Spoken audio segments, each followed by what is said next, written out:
Hello, everybody. Welcome to another edition of Shelbyville Now Live Sports.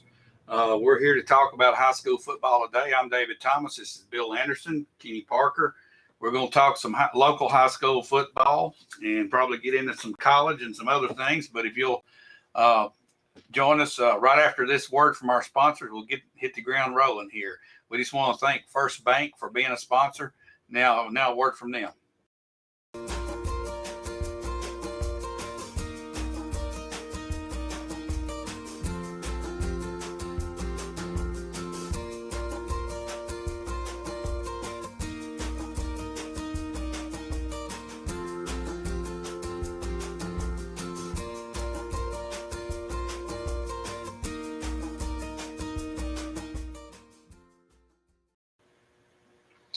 Okay, guys, welcome back in here.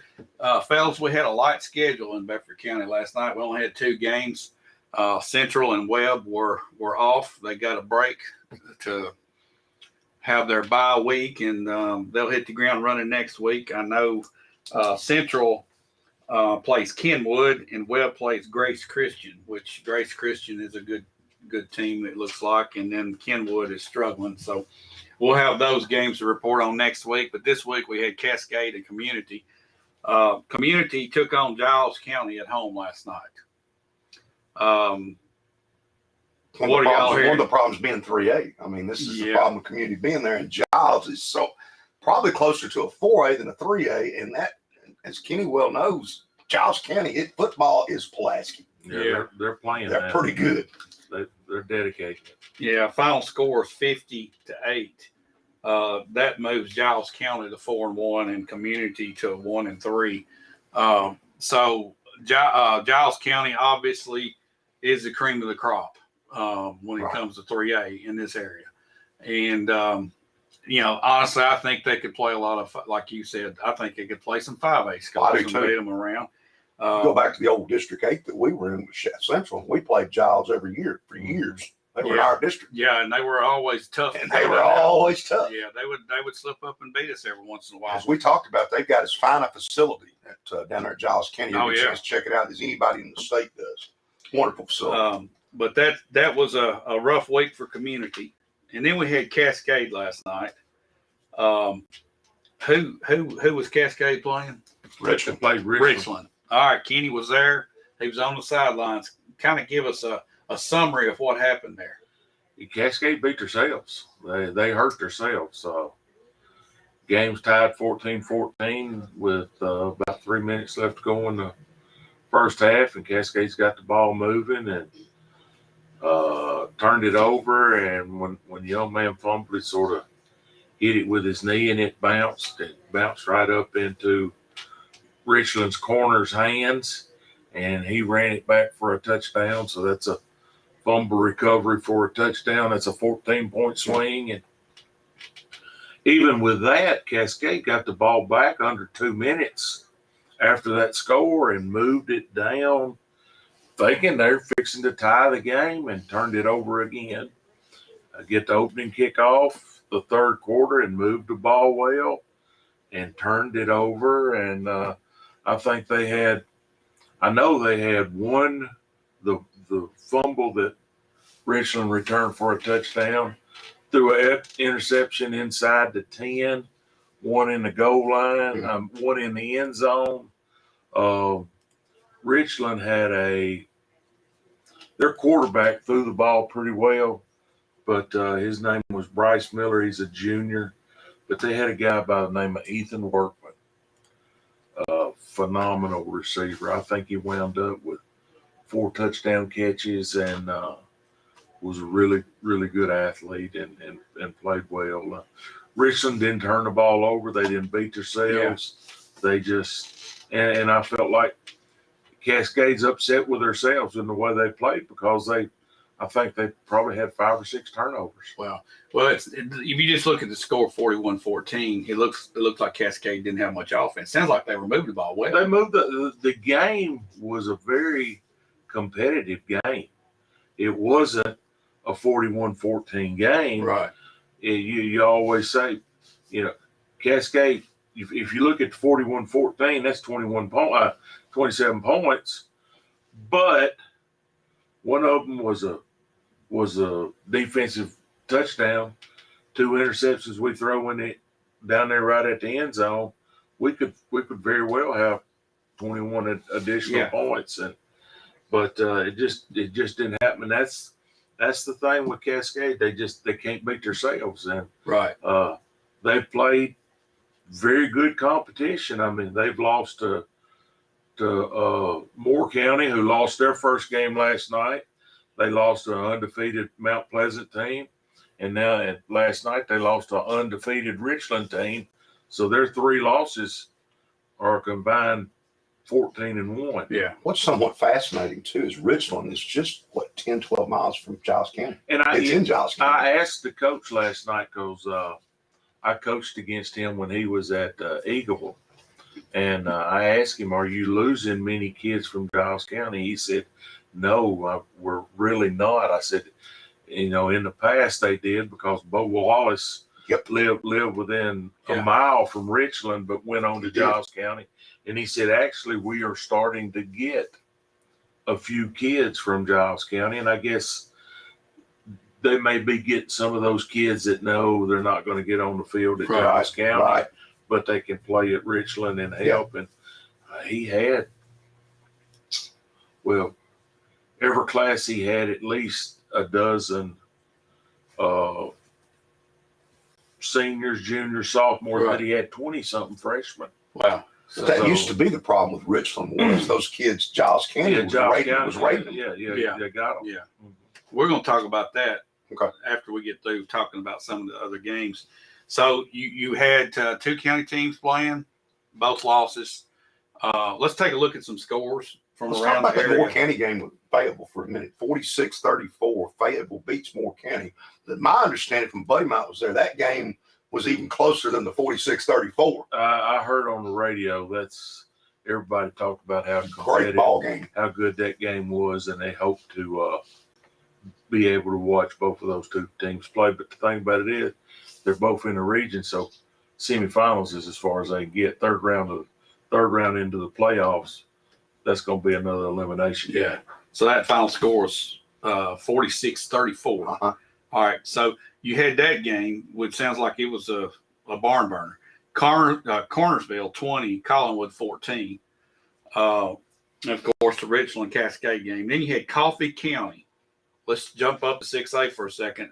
Beat Lebanon 27-23, which I did not see that coming. I didn't either. I didn't either. And what I was just keeping up with it, I think Coffee County came back and scored at the end to win, didn't they? They trailed most of the game. But obviously, Coffee County's better than any of us thought. They're even after playing them. Obviously, you just don't know. Now you see kind of how that's playing out. Warren County lost to Cookeville. So you had Shelbyville's region playing each other last night. Cookeville wins 21-14.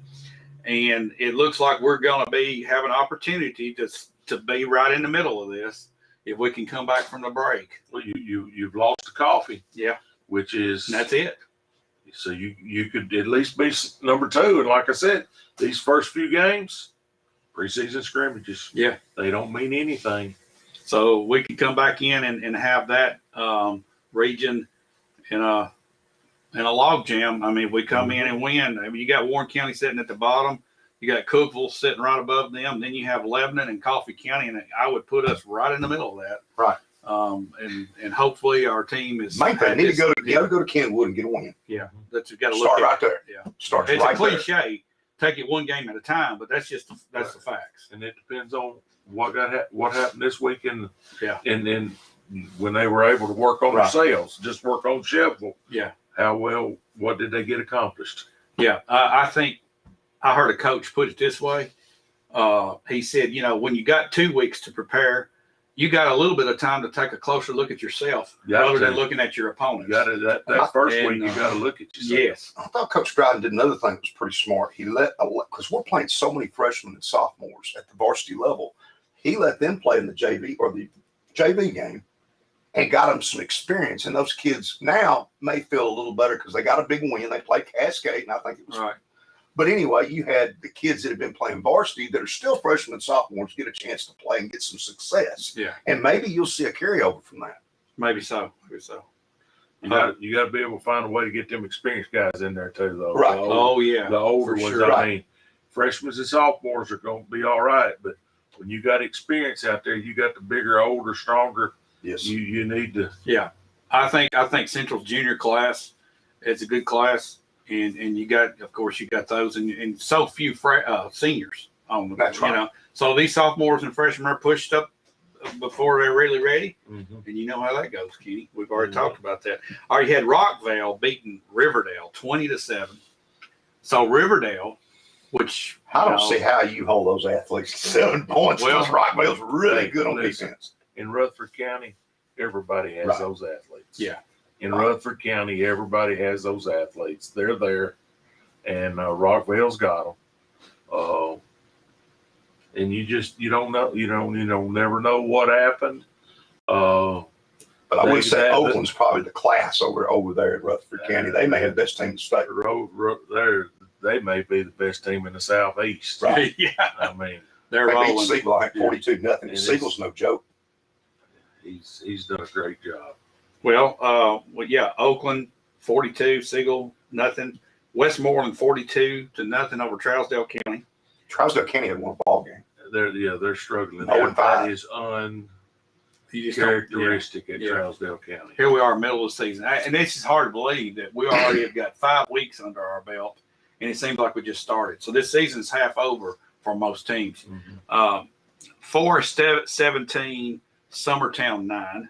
And I heard on the radio, Forrest, one of their scores was a fumble recovery run back for a touchdown. So that was a close, Very close game. tough game. Mount Pleasant 32, Loretto 21. Okay, so we see Mount Pleasant picking up another win. Loretto hadn't been bad this year. They've got a good team as Loretto's well. pretty good. Yeah. I mean, to play them that close, they're pretty talented also. Yeah. So that's a tough. All this group of teams that we keep talking about that Cascade is playing. That's a tough little region right there. It's not a bad region. All right, you got Marshall County 45, Hillwood 7. Marshall County is rolling 5-0 right now. Guys. Hillwood's a big school. Bigger than Marshall County. You know, I feel like that Marshall County is probably the best high school football team in the southern Middle Tennessee area. You know, you look at what they got. When I'm talking about southern Middle Tennessee, I'm talking about in our area. All right. Who else you gonna argue with me? Exclude Rutherford County. Yes. Yeah. Oh, yeah. Not Rutherford County. I'm not. Yeah, you're talking about that classification. Yeah. I'm talking. You talking about this, the old CTC region. You know, it's not. Marshall County. Yeah, Marshall County is it. And then in the lower division, I think Fayetteville and Moore County, those two are also. Definitely, Fayetteville's a notch over Moore County. Moore County's playing good, but Fayetteville. Reason Fayetteville City's so good is the reason Lincoln County's not good. That's exactly right. Let's talk about this. We've already talked about the Richland Giles County situation.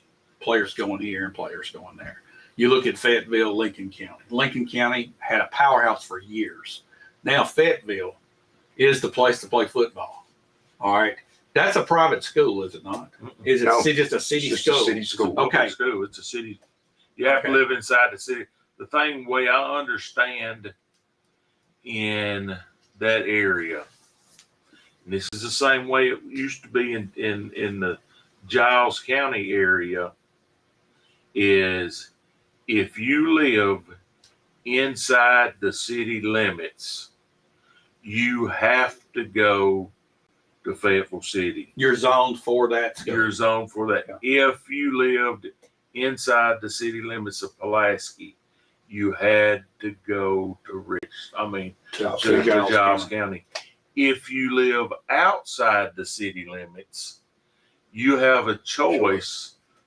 You're zoned for Lincoln County, But if you want to, you can go to Fayetteville. So you have a choice. You have a choice there. But if you're in the city limits, you have no choice. Okay. Same way with the Richland Giles County deal. If you lived inside the city limits of Pulaski, you had to go to Giles. If you lived outside the city limits, you had a choice. Do you want to go to Giles?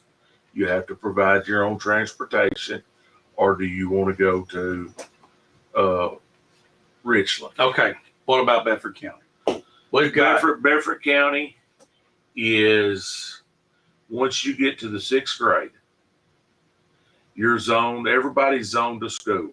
right. But in Bedford County, once you reach the 6th grade, if you want to go to a school that is outside your zone, you can, but you have to provide your own transportation to and from. Right.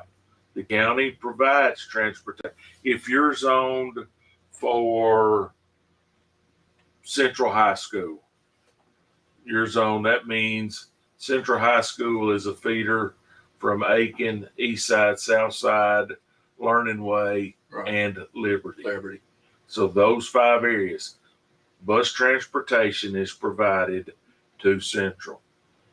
But if you live and you want to go to either Cascade or Community and you're zoned for Shelbyville, then you have to provide your transportation. But you don't have to sign a waiver or have a hardship. You do not have to sign a waiver or a hardship. If you come in from outside the county, now you have to pay a waiver. Gotcha. Okay. So if they accept you. So somebody sitting a block from Central High School can drive to Cascade or Community, either one, to go to school. As long as they provide. Now, they can't provide transportation to an aunt that lives in that area and get on a bus there. Right. Yeah. Not saying it doesn't happen, Okay. but they're not supposed to. What I'm leading into is recruiting in high school. Happens everywhere. Okay. Happens everywhere. Okay. So what does the TSSAA say about it? And then how many cases do we even see when it's talked about? I don't even hear it talked about much. So, well, you don't, a lot of times in high school, you hear the word recruiting. Yeah. Because it's the rich get richer. Right. Now, if I'm somewhere and I live somewhere and Team A has got a really good team and I'm living in Team B zone and I'm a pretty decent athlete, I'm going to go to Team A. Right. I don't have to be recruited. I'm going to go. Right. Now, everybody's going to say, well, they recruited Kenny to come over here to Team A, which didn't happen. Right. However, the rules say that if you're the coach of Team A, David, and Bill's the coach of Team B, you can't come talk to me to try to get me to come to your school. Right. That's against the rules. And the way, and most of the time, Bill's Team B is not going to say anything about Team A. That's not going to happen because he might get one from over here. So that's not going to happen. Most of the time when you hear somebody getting caught up in recruiting is because somebody in your area, Team A's school, gets upset and they go and report it to the TSSAA, and then they start doing their investigation. So most of the time, recruiting is turned in internally within that that school. You're a coach of the school, and I'm your buddy. Uh-huh. You don't do it. There's nothing wrong with me going to recruiting for you, is there? I can't. You didn't have no knowledge of it, but we're buddies. I don't even know what you're talking about. There you go. Huh? What? Yeah, that's exactly. Coach Parker could use you over here. But when you're at I Oakland, think that's. let's just look at the Murfreesboro, Yeah. the Rutherford County. When you're at Oakland, there's a line probably. Sure. So When Oakland's signing people, who doesn't want to go there? Yeah. Who doesn't want to go there? And then transversely, maybe a kid that can't play at Oakland would choose to go to a Siegel or somewhere he thinks he can play. Eagleville. Right. Eagle, somewhere, Somewhere. Rockville now. I mean, you got Rutherford County has got a massive talent over They do. I mean, they're growing like tumbleweeds, but they've got a massive talent. They really do. Well, you hear about it. You hear people say, well, they're recruiting. Well, a team like Oakland don't have to recruit. They're going to have a. And Coach, you may know about this. I want to go back to one other game last night. Creekwood 16, Tullahoma 3. Tullahoma's 1-3. What is going on over there? Well, I have been told they suspended a bunch of their kids. They had something that went on in there. I don't know enough about it to talk about it, but I do know that there's several kids that aren't able to participate in that. When they played Shelbyville that aren't playing now. Let's put it that way. Correct. But they're 1-3. Yeah, that's surprising. Defending state champions. Yeah. Well, they lost. They're defending state champions. They had 22 starters, and about 19 of them were no longer enrolled in Tullahoma. There somewhere. I wonder how long that field goal was he kicked last night. Get those 3 points. I wonder too. I don't even think he's playing. I think he's one of the ones not playing. I think he's really? He's so. not playing. All right. The quarterback's not playing. Well, they did get they got a field goal, so that's. There was another game last night that was just a great game, and it was the Mount Juliet White County game. It was 45-43. White County scores, and I believe they went for 2. Okay, to go up 43-42. 17 seconds left to play. They kick it to Mount Juliet. Mount Juliet runs a hook and ladder on the kickoff, gets in field goal range with 1 second, kicks it. 45-43, they win. But this running back from White County ran for 308 yards, 3 touchdowns. He has 1,500 yards rushing in 5 football games. Yeah, at this pace, he breaks the record all time for the state of Tennessee. I've heard some things about him. He carried the ball 30-something times last night against Mount Juliet. Mount Juliet plays defense. Yes. Yeah. Mount Juliet. 300 and how many? 308 yards and 3 touchdowns. He's pretty. He must be the deal. 1,500 yards in 5 games. He reminds me, this is just Kenny throwing out an analogy. He is to White County what Alonzo Taylor was to Coffee County a few years ago. This person that is at a program that's not been successful, and then Alonzo may have been one of the top prospects in the state. Yeah. This young man here, I don't know what grade he is. I don't know. But next week, I'm going to know a whole lot more because I'm fixing to research this. He's pretty special. Yeah, it sounds like it. That many yards, he's going to break the all-time record. What is the all-time record? It was way up there. And by next week, they said one playoff game on the pace he's at, and they should make the playoffs. Just playing in one playoff game, he'll break it. Wow. All right, then. Well, let's take and everybody knows this kid's getting the ball. That's the weird thing. Like, you know they're going to give it to him. So you got 9 in the box, and he still runs it. Let's take a quick break, and then we'll be right back. We're going to talk some college football when we come back.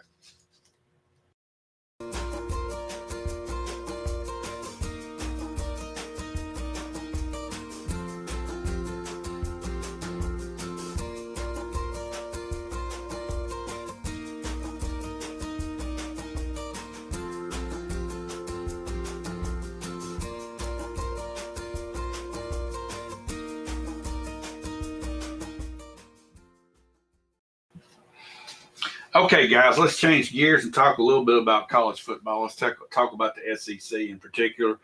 Last week, Alabama slipped by Texas, and then you had Georgia with a big win. Where do you guys see number 1 and number 2 standing right now? A lot of people have flipped Georgia and Alabama in the rankings, which I don't think it amounts to little beans at this point. But between those 2 teams, what do you see happening in the SEC with them 2? Is it still going to be a showdown with them 2, or somebody surprising you? This is me. Okay. Georgia's going to win their side. Alabama's going to win their side, and they're going to battle. Okay. And depends on how the game's played and who makes the plays and who doesn't make the plays. It's going to be the team that wins. How healthy are they? What's the turnover situation?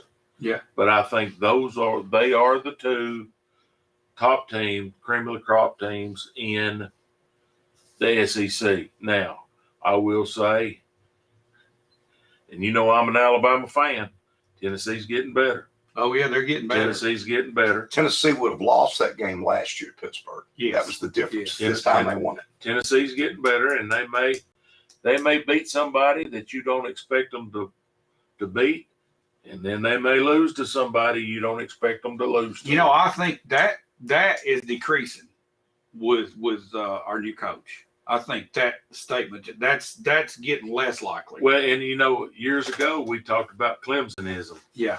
And then Dabo he reversed that around. Yeah. So the whole thing for Tennessee is going to be not this Saturday, but next Saturday when they play Florida. Can they get over the snide on the Gators or not?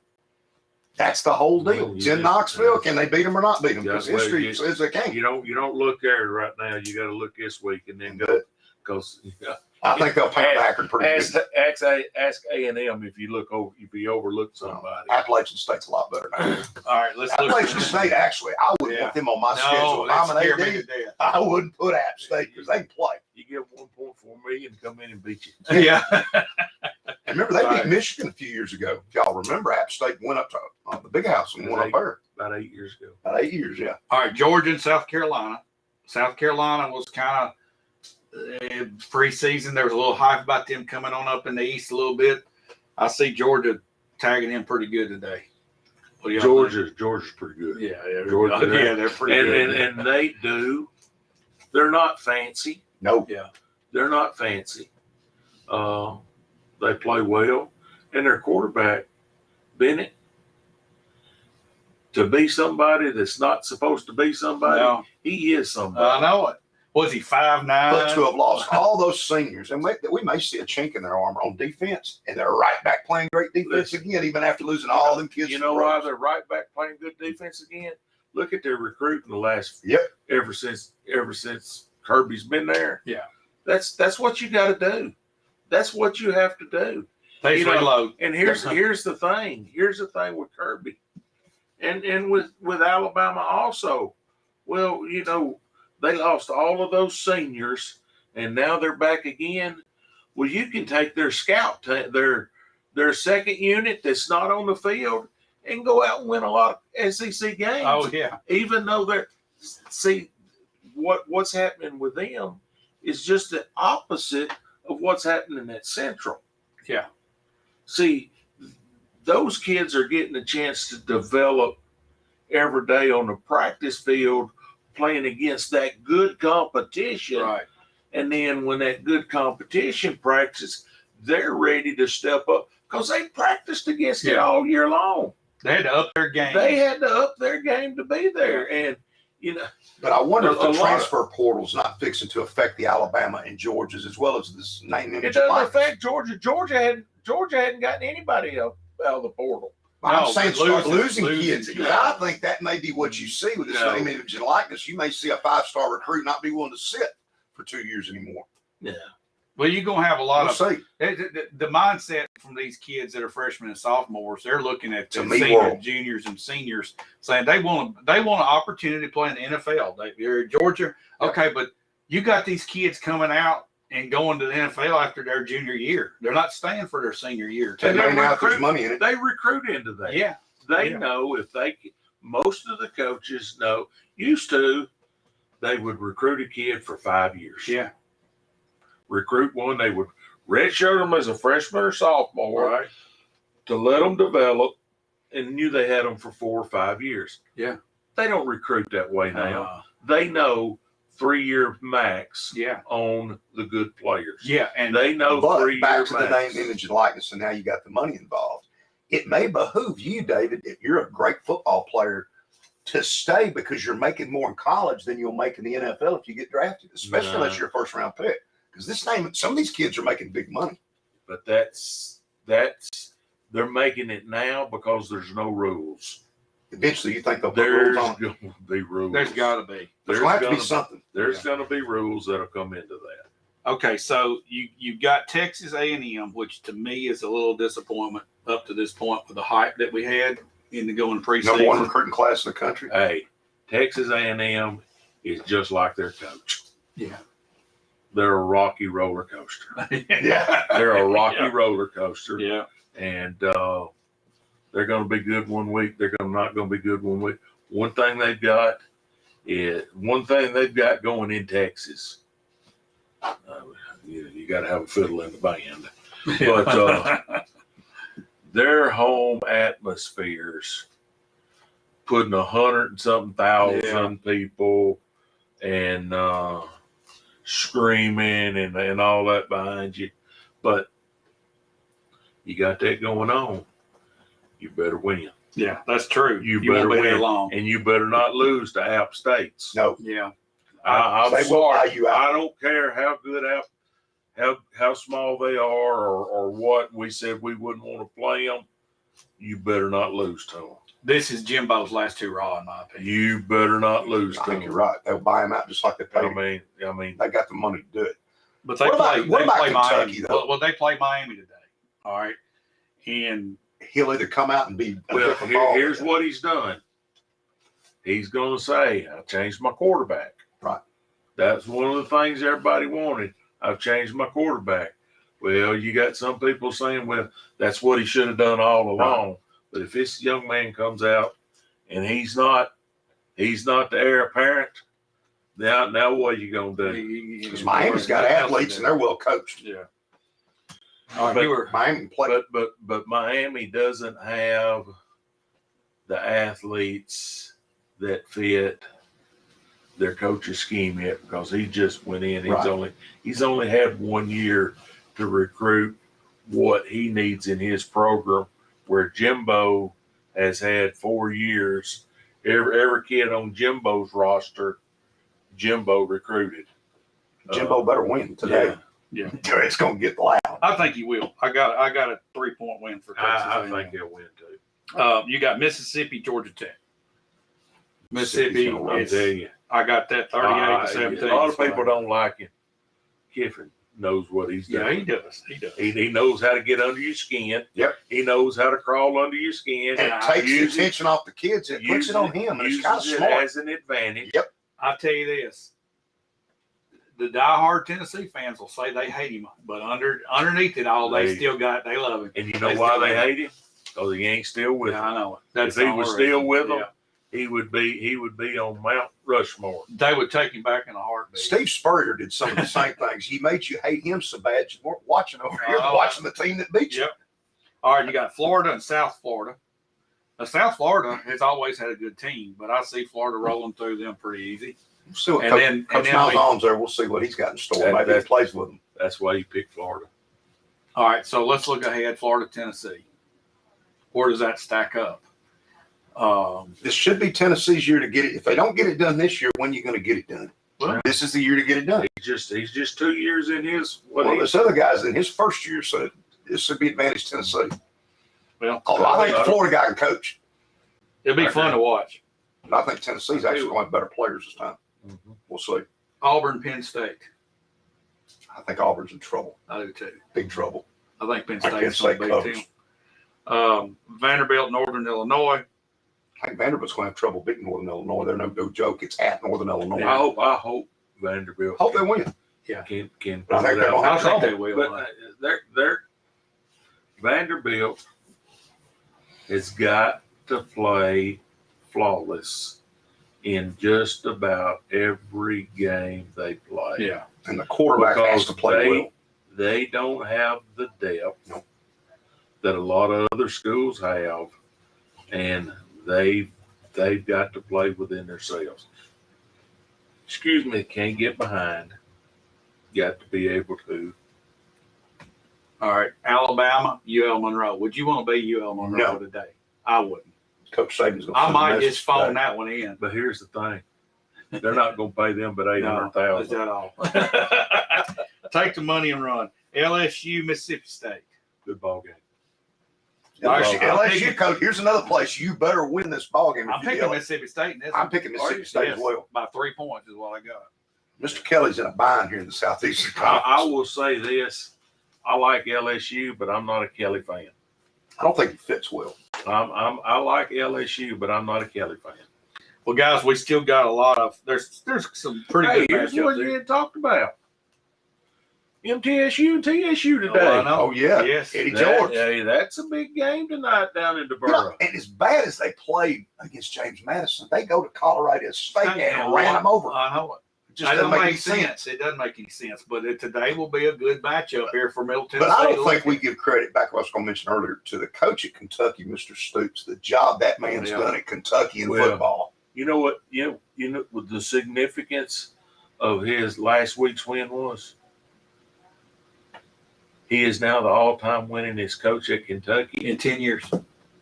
He broke Bear Bryant's record. A lot of people don't realize that Bear Bryant coached at Kentucky but he succeeded Bear Bryant's. I mean, the job he's done there is phenomenal. Oh, he's just does- done a He's a good phenomenal coach. job. He just- Obviously. and just bluntly say, Kentucky's not a hotbed of talent. No, Yeah. What he has done, he has captured the big blue crowd, the big blue basketball crowd, and put them in the football stadium. But They he- are, let me tell you, it was just basketball only, but he has transferred that enthusiasm into the football team. but he seems to be really good at being able to pick out that 3-star guy, getting them. And the guy was really a 5-star. Everybody missed on because he's Yeah. been putting people in the National Football League. Well, guys, that's all I got today, fellas. Anything else that's Next week, let's go over next week's schedule because Shelbyville goes to Kenwood. Right. Webb is on the road somewhere. Grace Christian. Grace Christian. We've got one game in the county, and that's Community at Cascade. Community, and that could very well be. It has nothing to do with my wife went to Community and I went to Cascade. So Probably be a great crowd. needless to say, that's what Where it's is about. it this year? It's at It's at Cascade. Cas- Yeah, it's it's at at Cascade. Cascade. I So, expect the place to be packed with you, Coach. It ought to there ought to be a pretty well, good everybody crowd. that's One game in the everybody in the county, county, it'll be go. there. Yeah. Well, guys, thanks again for sitting down and talking high school football, a little bit of college. Guys, thanks for watching. We want to thank our sponsor, First Bank, Mr. Darrell O'Neill. We thank you, you fine folks down there, for being our sponsor. And check in with us next week. We'll be back to talk about the Battle of Bedford and a full slate of county high school football. Thanks again for watching. We'll